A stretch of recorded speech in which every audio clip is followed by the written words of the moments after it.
खेला चर्चा का नहीं है।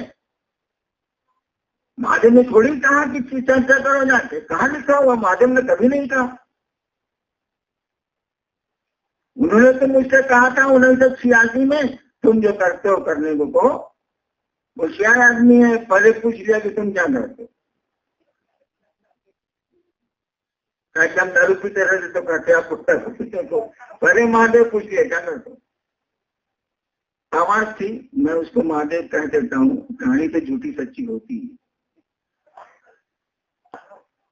मैंने कहा कि दूसरों को शिव से बना दो। तब उन्होंने कहा था तुम जो करते हो करने को कहो। उत्तर पहले ले लिया, विभाग नहीं है, उत्तर पहले ले लिया, तब बोला कि तुम जो करते हो दूसरों को करने को कहो।